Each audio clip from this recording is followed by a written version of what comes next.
तो हेलो जी, नमस्कार, आदाब, सत श्री अकाल। मेरा नाम है रोहित पागलपाल और आप देख रहे हैं कहानियों का भूचाल। स्वागत करता हूं आपका द पोइट्री हाउस स्टूडियो में। दोस्तों, कहते हैं कि कहानियां लिखना भी एक कला है।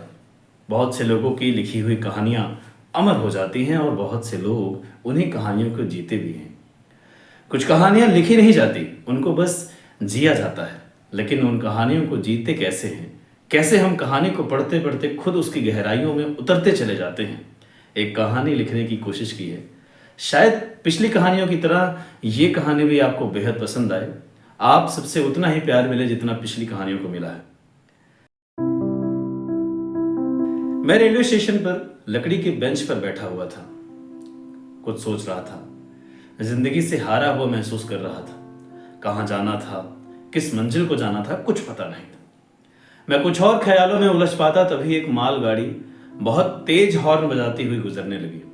मैं एकाएक ख्यालों से बाहर आ गया। मालगाड़ी को देखते देखते होश ही नहीं रहा कि कब Gwalior Pune express platform number 4 पर आ चुकी थी। मालगाड़ी के गुजरने के बाद सामने प्लेटफॉर्म पर ग्वालियर पुणे एक्सप्रेस खड़ी थी। मैं खड़ा हुआ, अपना बैग उठाया और प्लेटफॉर्म नंबर 4 पर पहुंचने के लिए पुल की ओर चल पड़ा। अभी जो स्टेशन सुस्त लग रहा था, अचानक से उसमें जान आ गई थी। कहीं चाय चाय, कहीं समोसा, कहीं ब्रेड पकौड़ा, तो कोई कोल्ड ड्रिंक बेच रहा था। मैं पुल की सीढ़ियां चढ़ने ही वाला था कि मेरी नजर एक महिला पर पड़ी। मेरी ही हम उम्र थी। उसके साथ उसकी 2 या 2.5 साल की बच्ची रही होगी, बहुत प्यारी सी, बहुत मासूम। सामान ज्यादा था उसके पास, इसलिए थोड़ी मुश्किल से सीढ़ियां चढ़ पा रही थी। मैंने इंसानियत दिखाते हुए उसकी बेटी का हाथ पकड़ा और एक हाथ से उसका बैग पकड़ के कहा कि मैं आपकी मदद कर देता हूँ। पहले उसने मना किया कि मुझे किसी की मदद नहीं चाहिए, मैं मैनेज कर लूंगी। फिर न जाने क्या सोचकर कहा कि ठीक है। मैं सीढ़ियां चढ़ने से लेकर प्लेटफॉर्म नंबर 4 तक पहुंचने तक उसकी बातूनी बेटी से खूब बतियाता रहा। वो महिला दबे हुए होठों से हल्के हल्के मुस्कुराती रही। जब मैंने उस महिला को और उस बच्चे को ट्रेन में छोड़ा, तो बच्ची ने बड़े मासूम अंदाज में थैंक यू ऐसा बोला। मैंने उसका नाम पूछा तो उसने बोला चंचल। अपने नाम के माफिक ही थी ये लड़की। उसके साथ उसकी माँ ने भी थैंक यू कहा और मुस्कुरा दी। फिर उसने पूछा कि आप कहाँ जा रहे हैं। मैंने सोचते हुए कहा कि पुणे, मुझे पुणे जाना है। मेरा एक इंटरव्यू है एक कंपनी में। उस महिला के सामने वाली सीट खाली थी, तो वो झिझकते हुए बोली कि अगर आप चाहें तो यहाँ बैठ सकते हैं। मैं भी उस वक्त सच में यही चाहता था कि मैं उस मासूम बच्ची के साथ, उस चंचल बच्ची के साथ सफर करूं। मैं बिना कुछ कहे उसके सामने वाली सीट पर बैठ गया। मैं फिर उठा और पास में ही लगी एक दुकान से कुछ अच्छी टॉफियां चंचल के लिए खरीद लाया और वापस आकर अपनी सीट पर बैठ गया। मैंने वो टॉफियां चंचल को दी। चंचल ने फिर एक बार मुझे प्यार से थैंक यू बोला। बच्ची के साथ बच्चा बनने की नाकामयाब कोशिश कर रहा था और मेरी और चंचल के बीच होती बातों पर वो महिला और आसपास बैठे यात्री मंद मंद मुस्कुरा रहे थे। चंचल मेरे पास खेलते खेलते मुझसे बतियाती हुई मेरी गोदी में ही सो गई। मैंने अपनी आंखों के कोने से बहते हुए आंसू को पोंछ लिया। मेरे सामने बैठी महिला ये सब देख रही थी। उसकी नजरें अब मुझ पर गड़ गई थी, जैसे मानो बहुत कुछ पूछना चाहती थी। मैंने चंचल को उस महिला को दे दिया। मैं आंखें बंद करके बैठ गया, क्योंकि इस वक्त मुझ में उस महिला के मन में उठने वाले सवालों का कोई जवाब देने की बिल्कुल हिम्मत नहीं थी। मेरा मोबाइल बज उठा। मेरे दोस्त अतुल का मैसेज था। मैंने मोबाइल ऑफ कर दिया। सामने बैठी महिला ने पूछ ही दिया, कुछ परेशान हो क्या? मैं अपनी किस्मत पर मुस्कुरा दिया। सोचने लगा कि जिसका नाम तक नहीं जानता, उसे भी मेरी तकलीफ दिखाई दे रही है, और जिसे समझना चाहिए था उसका क्या? मैं कुछ नहीं बोला। उस महिला ने मेरी तरफ हाथ आगे बढ़ाया और बोली कि मैं रागिनी हूं, और आप? मैं इस परिचय के लिए तैयार नहीं था, लेकिन हड़बड़ाहट में मैंने भी अपना हाथ आगे बढ़ाकर हैंडशेक किया और उसको अपना नाम बता दिया। उस महिला का नाम जानने तक एक स्टेशन गुजर चुका था। नाम जानने के बाद भी एक अजीब सी खामोशी थी हम दोनों के बीच में, लेकिन एक ना टूटने वाली चुप्पी हम दोनों के होठों पर थी। सिर्फ पटरियों पर दौड़ती रेलगाड़ी के पहियों की आवाज हो रही थी। मैंने फिर अपना मोबाइल अपनी जेब से निकाला, उसको चालू किया तो देखा अतुल का भेजा हुआ मैसेज था। उसको पढ़ने लगा तो पकड़ सही नहीं थी, तो मोबाइल हाथ से छूट गया और नीचे गिर गया। मैं मोबाइल को मैं मोबाइल को उठाने के लिए झुका तो मेरी शर्ट की जेब में रखी डायरी नीचे गिर गई। उस डायरी में रखी मेरी और खुशी की तस्वीर रागिनी के पैरों पर जा गिरी। रागिनी ने तस्वीर उठाई और एक पल निहार कर मुझे वापस दे दी। मैं उस तस्वीर को देखते ही फिर से मायूस हो गया। चंचल अभी तक सोई हुई थी। उस तस्वीर को अपने हाथ में लिए मैं ट्रेन की खिड़की के बाहर देख रहा था। जितना अंधेरा बाहर था उससे कहीं ज्यादा अंधेरा अपने सामने दिखाई दे रहा था, एक अंतहीन अंधेरा। मैं अपनी और खुशी की तस्वीर को देखता रहा और रागिनी मुझे निशब्द निहारती रही। मैंने जाने कब ट्रेन की भीड़ भाड़ को चीरता हुआ अपने आप में उतरता चला गया। कल खुशी से मेरी बात हुई। कल तारीख थी 6 जून और आज 7 जून। आज उसका जन्मदिन था। वो मुझसे कल जब मिलने आई तो उसकी आंखों में वो चमक नहीं थी जो मुझसे मिलने पर हमेशा उसकी आंखों में होती थी। कल शाम को थरथराते हुए लबों से उसने कहा था कि मैं तुमसे बहुत मोहब्बत करती हूँ, लेकिन एक जॉब के बिना इतनी सारी परेशानियां खड़ी हो गई। तुमने ईमानदारी से अपनी जिम्मेदारी नहीं समझी। तुमने मुझ पर भरोसा नहीं किया। मैं हमेशा के लिए तुम्हारी थी। तुम्हें बातों को समझना चाहिए था। मेरे लिए क्या, दुनिया की किसी भी लड़की के लिए अपने पिता और अपने प्यार को चुनना उतना ही मुश्किल होता है। अगर तुम्हारे पास जॉब होती तो मैं तुम्हारा साथ दे पाती, लेकिन ऐसे नहीं।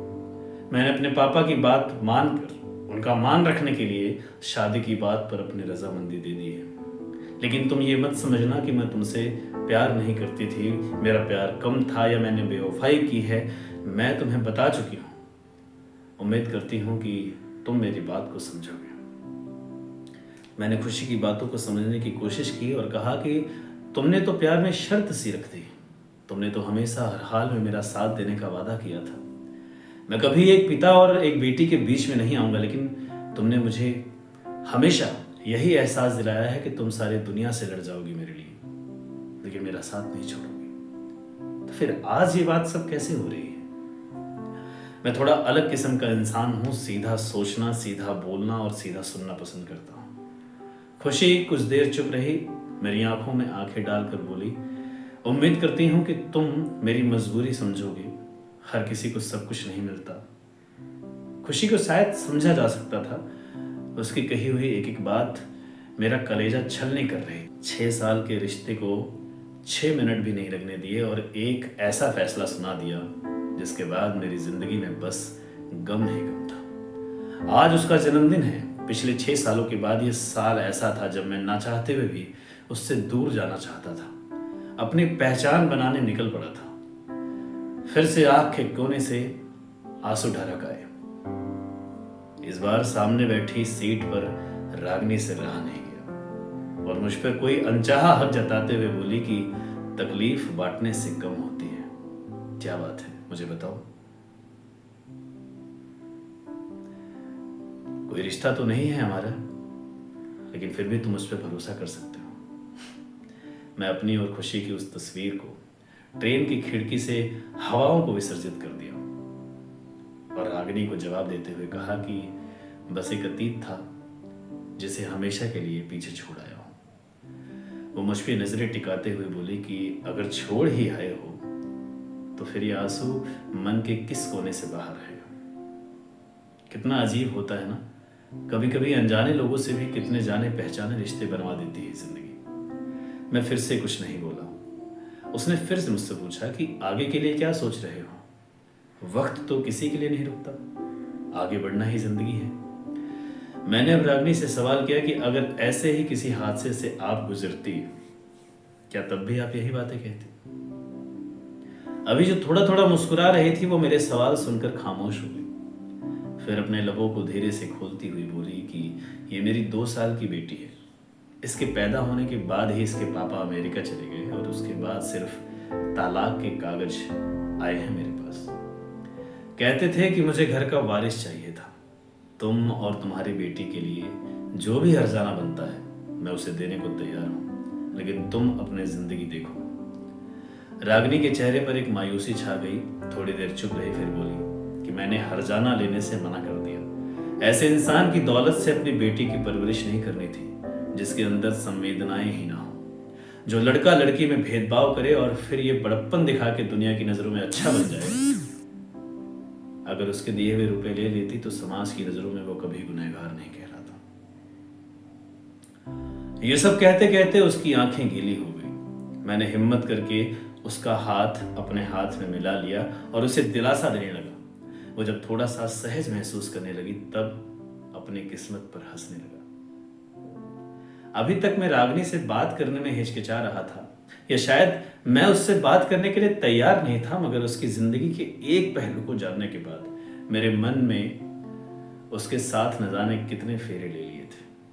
मन ही मन सलाम कर रहा था रागिनी की हिम्मत को। लोग रुपयों के पीछे भागते हैं, क्या कुछ नहीं कर गुजरते, लेकिन रागिनी स्वाभिमानी लड़की थी। उसने बहुत बड़ा और बहुत कठिन निर्णय लिया था और अब मैं खुद को नहीं कोस रहा था, क्योंकि मुझे तो खुशी ने इस सफर में पहले ही छोड़ दिया था। लेकिन रागिनी का क्या? उसकी तकलीफ के आगे मेरी तकलीफ कुछ भी नहीं थी। हम लोनावला पहुंच चुके थे। अब पुणे तक का सफर महज 2.25 घंटे का बचा था।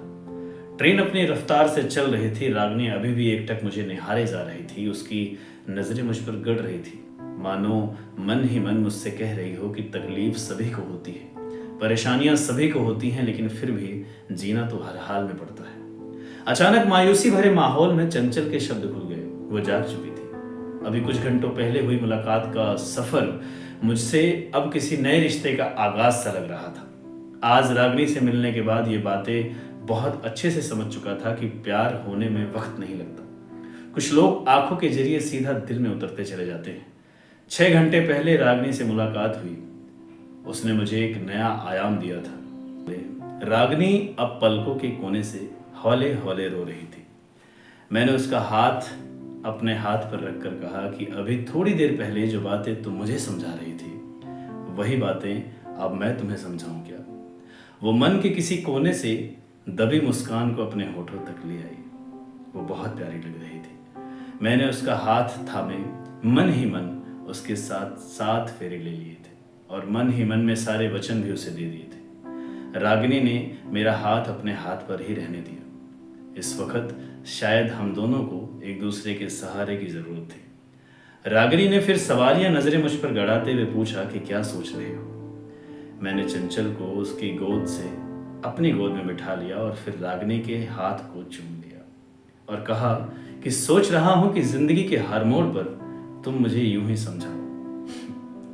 रागिनी ने कस के मेरा हाथ थाम लिया और जुबान से कुछ नहीं बोली। शायद जो मन के फेरे मैंने अकेले लिए थे, अब उसमें वो भी शामिल हो गई थी। 2 सफर करने वालों को इस वक्त ने आज हमेशा के लिए एक हमसफर बना दिया था। बस इतनी सी थी ये कहानी। अगर आपको ये कहानी अच्छी लगी हो तो इस वीडियो को लाइक करिए। अपनी राय, अपने सुझाव कमेंट में ज़रूर बताइए।